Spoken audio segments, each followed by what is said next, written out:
friends, today we are dealing with the E.V. Chinnaiah case. It is a historic judgment and what do you call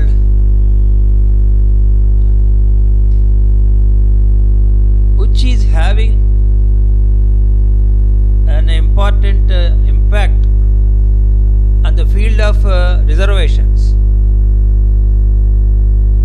So, first we go into the facts of the case. So, it came from Andhra Pradesh. In 2004, Andhra Pradesh government enacted an act called Andhra Pradesh Scheduled Caste Rationalization of Reservation Act 2000.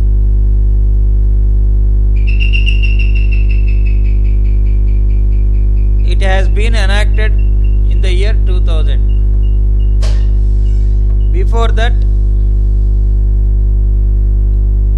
some facts, before that, some developments have been taken place.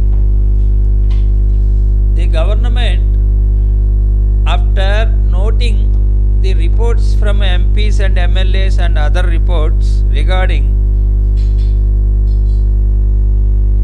backwardness of some of the scheduled castes within the scheduled castes, that means we know that Article 341 deals with the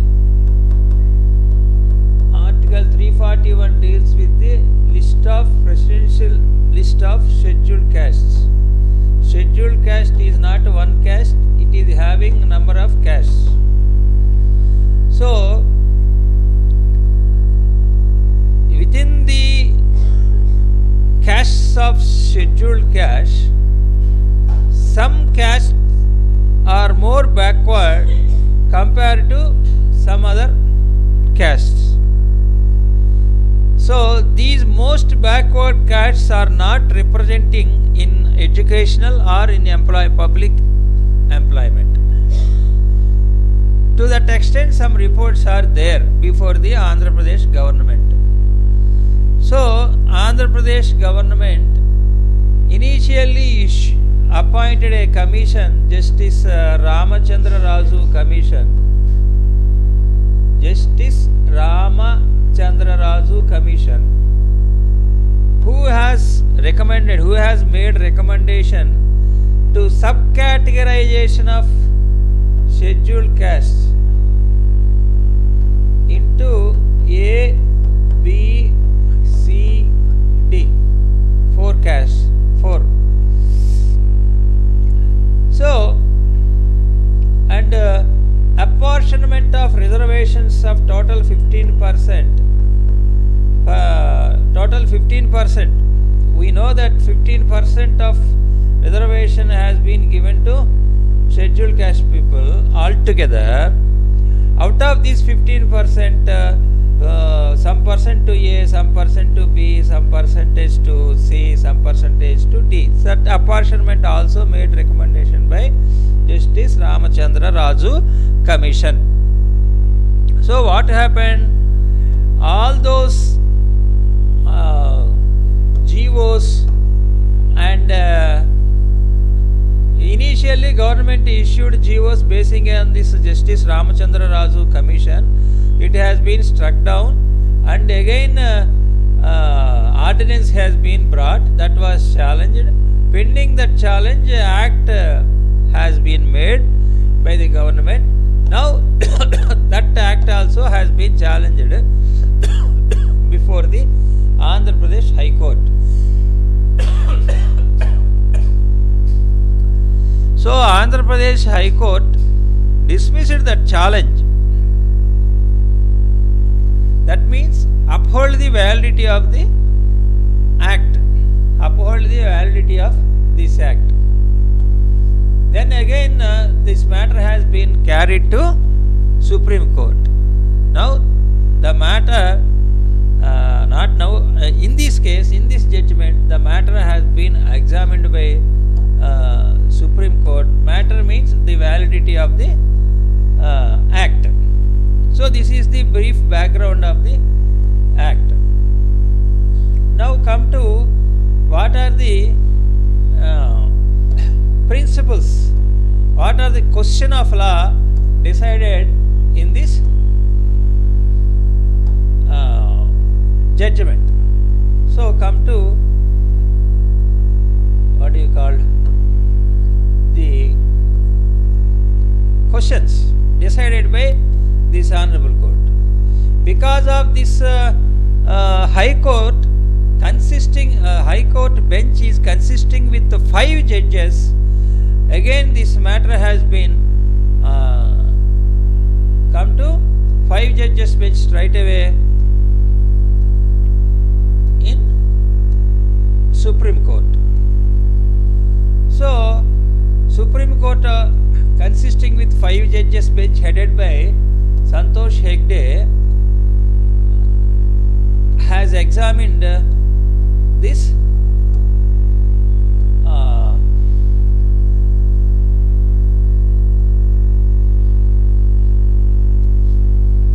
okay, now 4 questions.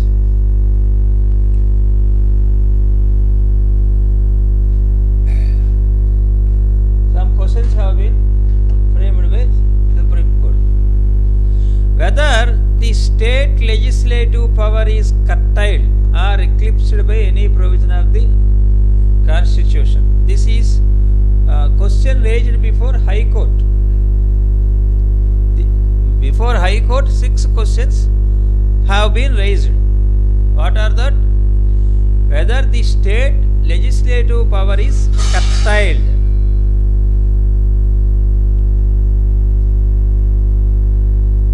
or eclipsed by any provision of the Constitution.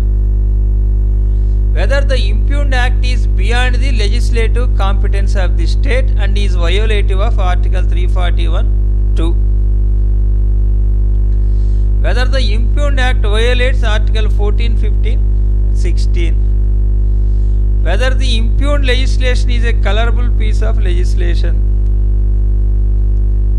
Whether the law declared by the full bench operates as res judicata and the state is debarred from enacting the impugned act.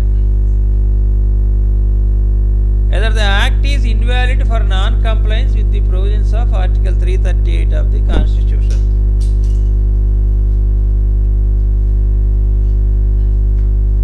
Whether the act is invalid for non-compliance with the provision of.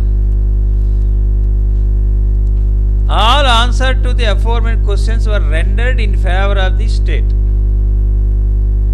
That is happened in High Court. So in High Court decided all the above questions in favor of the state.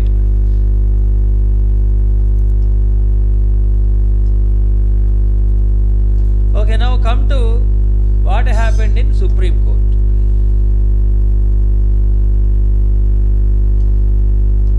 So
legislative competence. Supreme Court intend to decide three aspects. One is legislative competence of the state.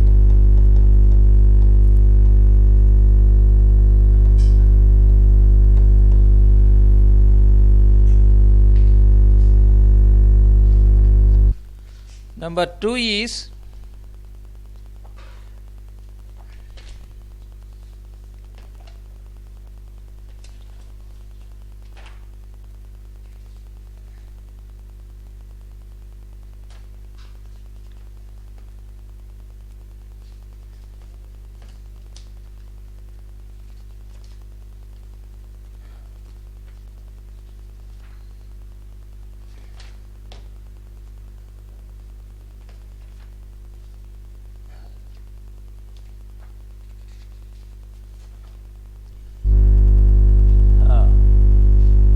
number 2, whether the act is violative of 341 clause 2, that is a essential presidential list. Third one is this enactment creates subclassification or micro classification of scheduled caste so as to violate of Article 14 of the Constitution of India.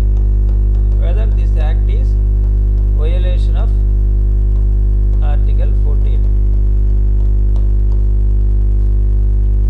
So these are the three questions. Whether it is violative of 341(2), whether state is having competency to make such legislation, whether that subclassification is violation of Article 14. Come to first question, 341 clause 2. Now, what is there in Article 341 clause 2? We have to see.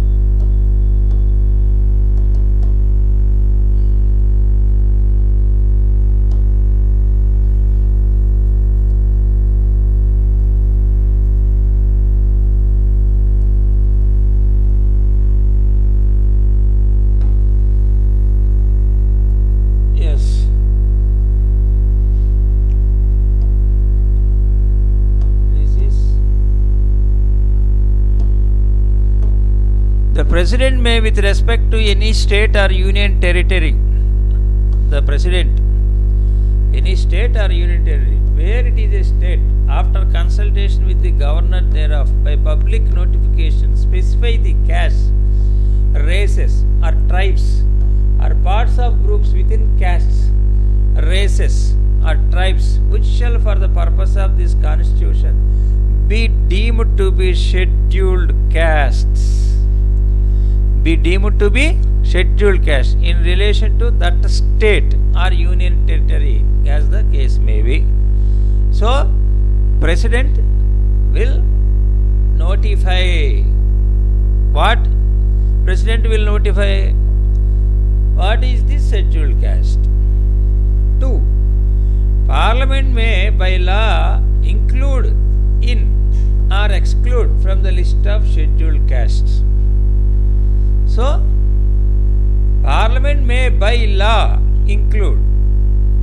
So, inclusion or exclusion from the list of scheduled castes specified in a notification issued under clause 1, any caste, race or tribe or part or group within any race or tribe. But save as aforesaid, a notification issued under the said clause shall not be varied by any subsequent notification.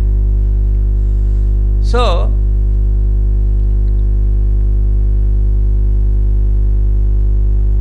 subsequent notification is not valid. What is valid? Only law. So, notification is not a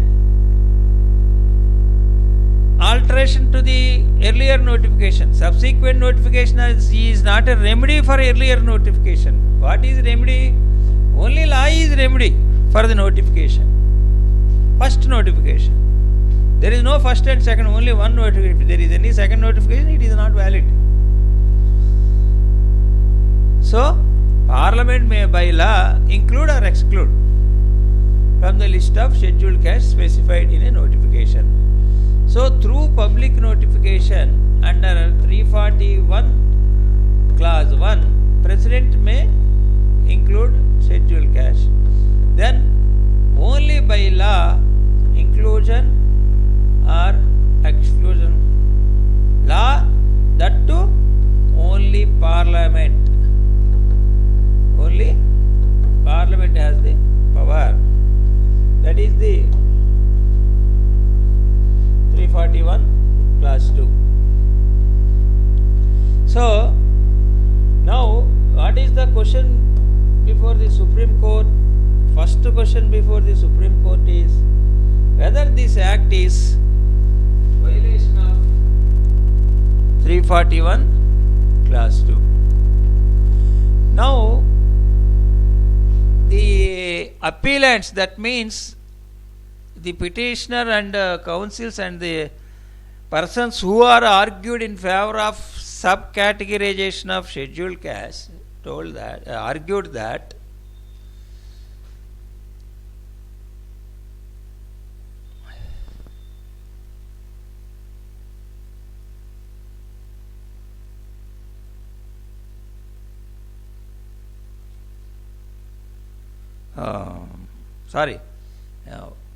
the persons opposing the subcategorization are arguing that the act is not providing for reservation for the scheduled caste. That was already had been provided when state exercised its power under 15.4, 16.4 and made reservation for the state backward classes. 15% reservation is there. So state already exercised its constitutional power 15.4, 16.4. It only dividing the scheduled caste in the presidential list by regrouping them into 4 groups. So state done regrouping, division within the presidential list of scheduled caste. So state neither can rely upon 15.4 or 16.4 because already it has been done, nor on entry 41 of list 2 and entry 25 of list 3 of the 7th schedule. Now we have to see what is entry 41 of list 2 and entry 25 of list 3.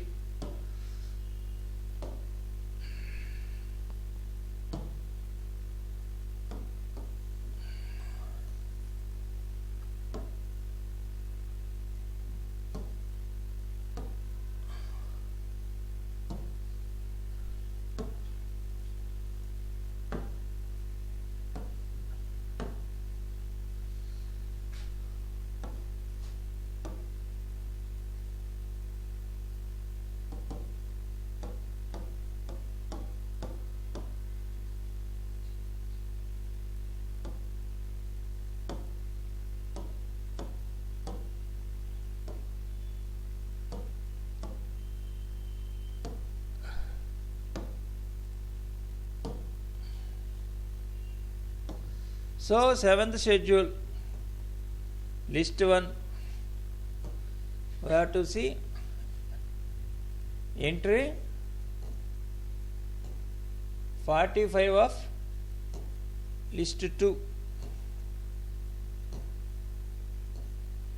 List 1 Union Territory, list 2 state list.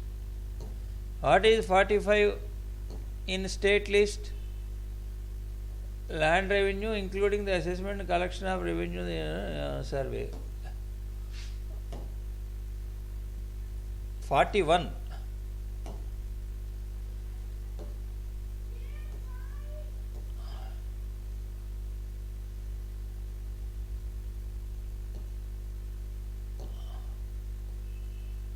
What is 41? State Public Service Commission.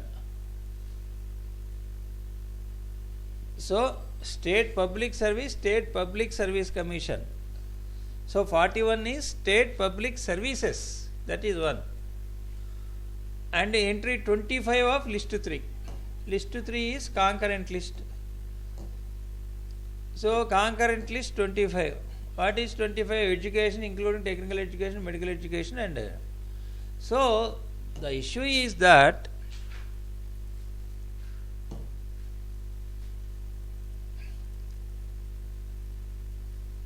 the categorization, subcategorization of A, B, C, D of scheduled caste is for what is the purpose?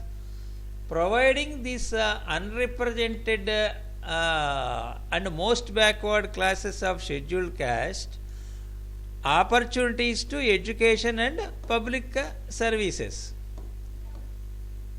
So from where the state is getting derive its power, it has to derive its power from 15.4, 16.4 initially, but it has been already exercised. So according to the opposition group who are opposing this subcategorization of ABCD, said that 15.4, 16.4 does not come to their rescue because already they have accepted. Even 41, that means public services, or 25, that means education of concurrent list or state list, are not applicable here. That is the argument of the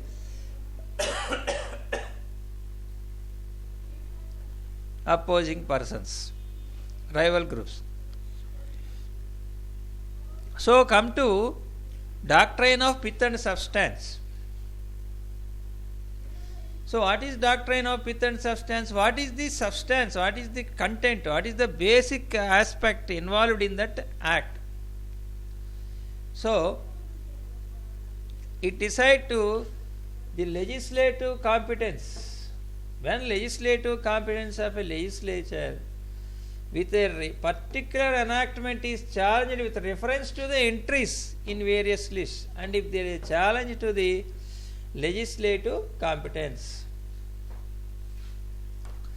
So particularly the entries, when the entries, state lists, central list and concurrent list. So then courts will try to ascertain the pith and substance of such enactment and a scrutiny of the act in question. The true character of the enactment, its object and its scope, and find out whether the enactment in question is genuinely referable to the field of legislation allotted to the state under the constitution. Here it is the important. So whether what is the object, what is the scope, what is the effect of this enactment, whether it is referable to the field of legislation allotted to the state under the constitutional scheme. That means whether it is a part of union list or whether it is a state list or whether it is a concurrent list. Of course, maybe some both concurrent powers are there. That means union and state also have power on some aspects, some subjects in the list. To that, that doesn't mean state is having power than union. So to find out that whether it is referable to the field of legislation allotted to the state. So to understand that whether it is referable to the state legislature field of legislation or not, the courts normally depends upon object, extent, scope, etc., etc.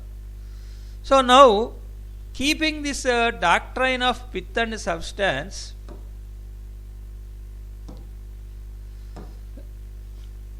what is Supreme Court told in this Chinnaiah case, that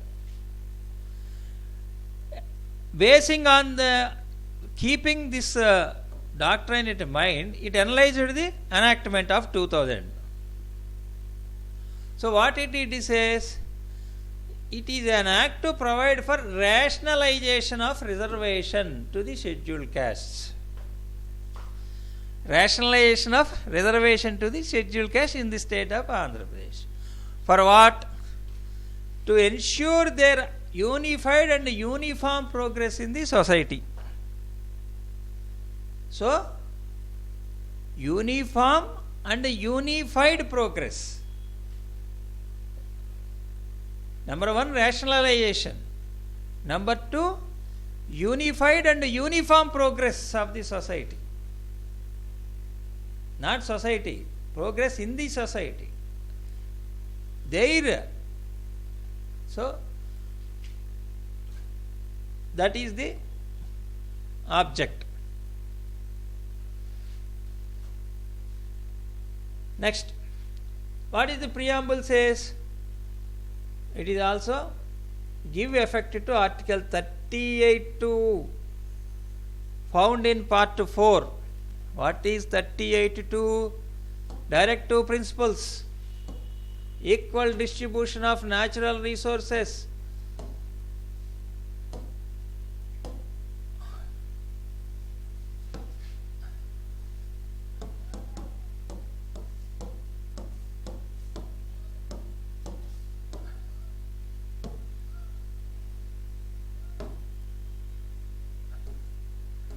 So the state shall in particular strive to minimize the inequalities in income and endeavor to eliminate inequalities in status, facilities and opportunities, not only among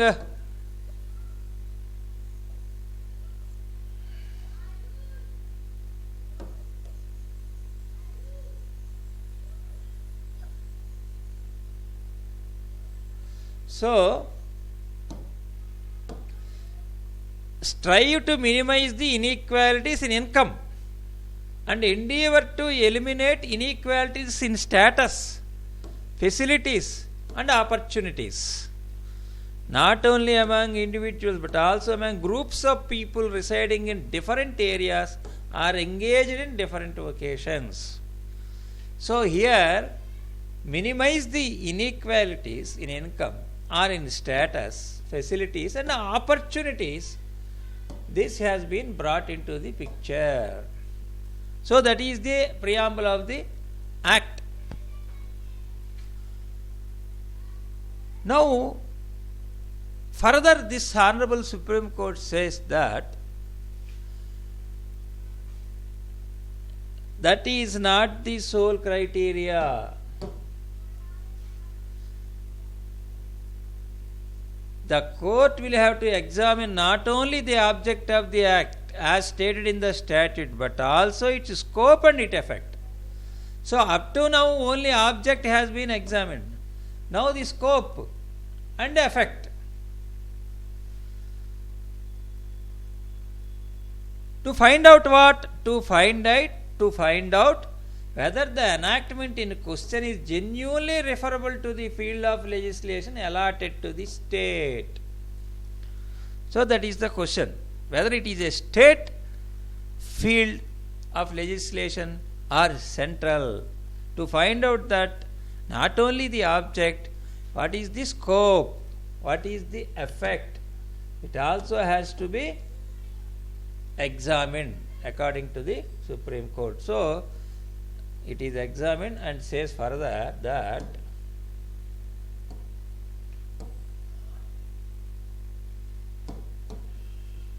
according to Supreme Court, Section 3 is the only substantive provision in the Act. Rest of the provisions are only procedural. So now, after examining all these things, the court says that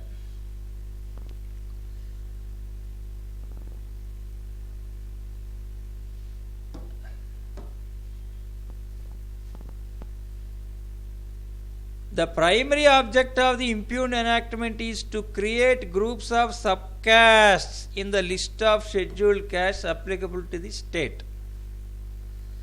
Create groups of subcastes in the list of scheduled castes applicable to state. And in their opinion, apportionment of their reservation is only secondary and consequential. This is very dangerous observation. Why apportionment of the reservation?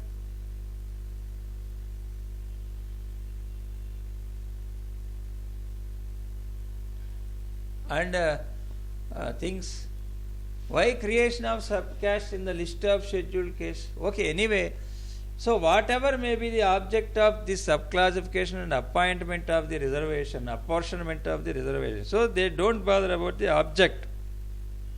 They are only examining the subclassification and apportionment of the reservation. We think that the state cannot claim legislative power to make law dividing scheduled caste lists of the state by tracing its legislative competence of entry 41 of list 2 or entry 25 of list. Therefore, we are of the opinion that in pith and substance the enactment is not a law governing the field of education and field of the state public services. So, the state not done by 15.4 or 16.4. That is the argument of the appellants from the High Court. That was accepted by the Supreme Court. Then it is examined under entries. List 2 and list 3. That means public services and education. From that point it is examined and found that it is not field of state public and education. So, it is violation of Article 341 Clause 2.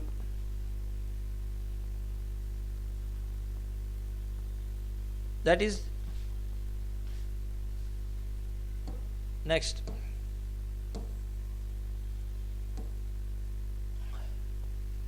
Whether it is violation of Article 14.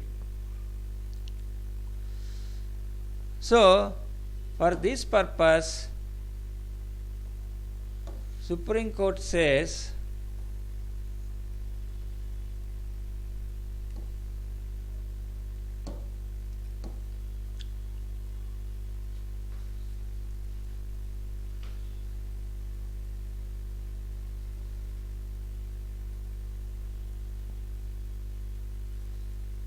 already a classification for the purpose of reservation.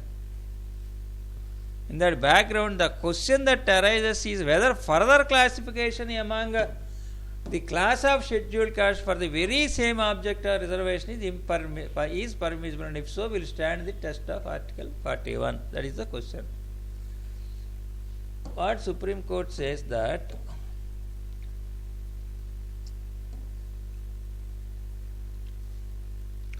basing on several judgments,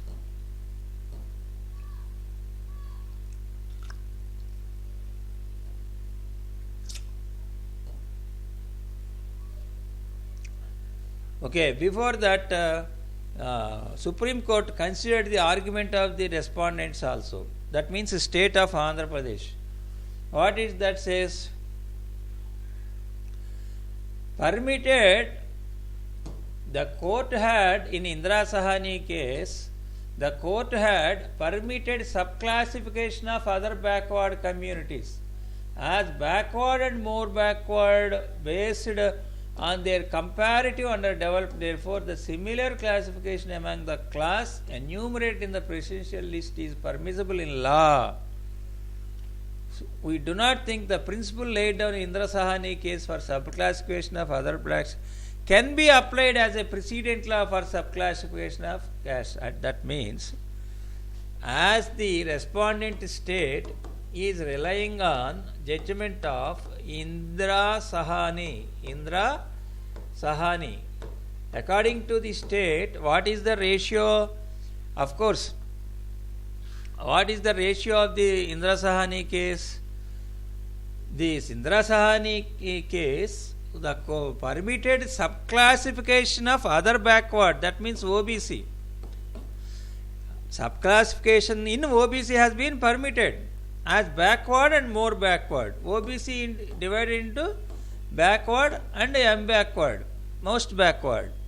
So that permission, that classification also extends to scheduled caste. That is only OBC, not only OBC, it is extended to scheduled caste. So it is permissible according to law to subdivision of the scheduled caste. But the Supreme Court says that we are not accepting. Constitution itself has kept the scheduled caste and scheduled tribes list out of interference by the state governments. So what is the reason given by the Supreme Court? Supreme Court that held that it is a presidential list. Specifically held that subdivision of other backward classes is not applicable to scheduled caste. That means in Indra Sahani case, Supreme Court told that this OBC subclassification is not applicable to SCs. That one observation is there of the Supreme Court. In Indra Sahani case, that has been taken by this bench of Supreme Court in this case, in Chinnaiah case, and told that. But it is a misconstruction. It is a misreading of the judgment. So, now what is there? Finally,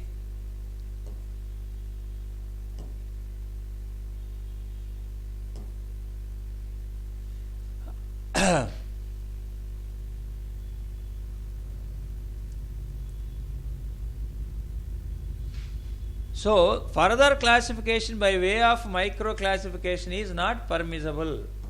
Already 15.4, 16.4 state has done, so it is not permissible.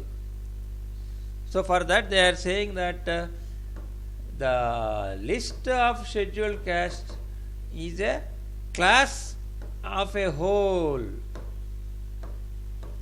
class of a whole, or homogeneous class, homogeneous class. That means one class, one similar type of class. Of course, there are 5 judges. In Santosh Hegde judgment, this homogeneous word has not been used, but His Lordship Sema judgment, this homogeneous has been, the term has been used. So, because this is a homogeneous group, it cannot be divided into further. And subdivision of this ABCD is amount to tinkering of the precedent list. Tinkering of the precedent list. Precedence list. Mentioned in Article 341. So, thus tinkering is not permissible, and as such it is not valid. This is the ratio held in E.V. Chinnaiah case. This is all about E.V. Chinnaiah case. Of course, this E.V. Chinnaiah case now is being examined in Davinder Singh versus State of Punjab. State of Punjab versus Davinder Singh. It is recently referred to 7-judge bench, bench by 5 judges bench headed by Justice Arun Misra. So this is pending before 7 judges bench. The revisiting of this E.V. Chinnaiah case is being examined, whether it has to be revisited or not. That is pending before Supreme Court, 7 judges bench. Thank you.